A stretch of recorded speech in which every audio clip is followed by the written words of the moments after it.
अभी आज के टाइम में आप देखते हैं कि इन्फ्लामेशन यानी कि बॉडी के अंदर स्वेलिंग और इन्फ्लामेशन के कारण बहुत सारी बीमारियां पिक्चर में आई हैं। जैसे जैसे हम मेटेरियलिस्टिक वर्ल्ड में आगे ग्रो कर रहे हैं, मशीनी युग में हम जा रहे हैं, तो हमारा फिजिकल मोमेंट कम हो गया है। हम एक पोस्चर में बैठे रहते हैं, बहुत ज़्यादा packed food, junk food, acidic food हम खाते हैं।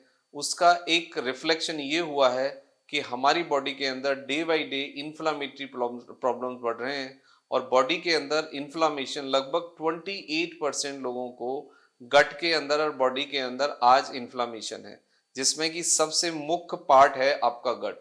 होता क्या है, जनरली हम फाइबर की कमी के कारण हम जंक फूड लेते हैं, हम एसिडिक फूड लेते हैं, हम पैक्ड फूड लेते हैं और हम कम मूवमेंट करते हैं, कम मूव करते हैं। हमारा जो खाना है वो बिल्कुल डेड है। वाइटल फूड अब हम नहीं लेते।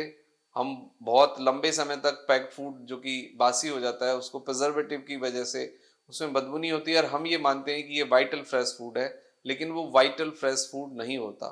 हर फूड की अपना एक जीवन होता है। जैसे सब्जियां 3 to 5 days, fruits 2 to 3 days, इनका ये जीवन होता है। लेकिन आप देखते हैं कि आप हर मौसम में हर सब्जी हर फल खाते हैं, वो प्रिजर्वेटिव्स के द्वारा पैक्ड किए जाते हैं, लेकिन ये फ्रेश वाइटल फूड की कैटेगरी में नहीं आते।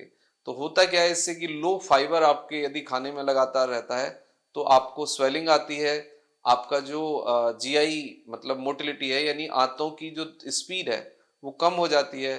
कॉन्स्टिपेशन आता है, जिससे कि आपका पुअर इम्यूनिटी डेवलप होता है, इन्फ्लामेशन आता है, ब्लड का जो फ्लो है बॉडी में कम हो जाता है और स्वेलिंग आपकी बॉडी को पूरा चपेट लेती है, जिससे कि आप पेन महसूस करते हैं, डिजीनेस महसूस करते हैं, वीकनेस महसूस करते हैं, आपको एनर्जी नहीं लगती और आप प्रॉपरली मूव नहीं कर पाते। तो ये सब कारण है आपके इन्फ्लामेशन का।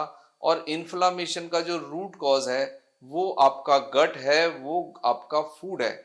जब फूड में आपको फाइबर नहीं मिलेंगे, आपको बहुत ज्यादा मैदा, रिफाइंड वाइट फूड आप ज्यादा लेंगे, पैक्ड फूड ज्यादा लेंगे, तो उससे आपके गट को फूड को प्रोसेस करने में, मेटाबोलाइज करने में और उसको एक्सक्रीट करने में डबल काम करना पड़ता है, जिस प्रोसेस के अंदर इंटेस्टाइन का जो फंक्शन है वो प्रभावित होता है, जिसमें स्वेलिंग आती है, वीकनेस आती है, मोटिलिटी कम हो जाती है और उसका एक नेट रिजल्ट होता है कि आप लाइफ स्टाइल प्रॉब्लम्स के चपेट में आ जाते हैं, जैसे कि ओबेसिटी है, फैटी लिवर है, आर्थराइटिस है, मल्टीपल जॉइंट पेन है, फाइब्रोमिलेजिया है, माइग्रेन है, डिप्रेशन है।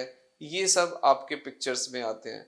जो मोस्ट कॉमन प्रॉब्लम है वो आर्थराइटिस है, कैंसर है, आईबीएस है, आईबीडी है, कोलाइटिस है, हेडेक है, बॉडी पेन है, coronary artery disease, obesity, fatty liver, metabolic disease, ये सब चीजें आपको पिक्चर में आएंगी। यदि आप इनसे बचना चाहते हो तो सबसे पहले अपने फूड को करेक्ट करिए।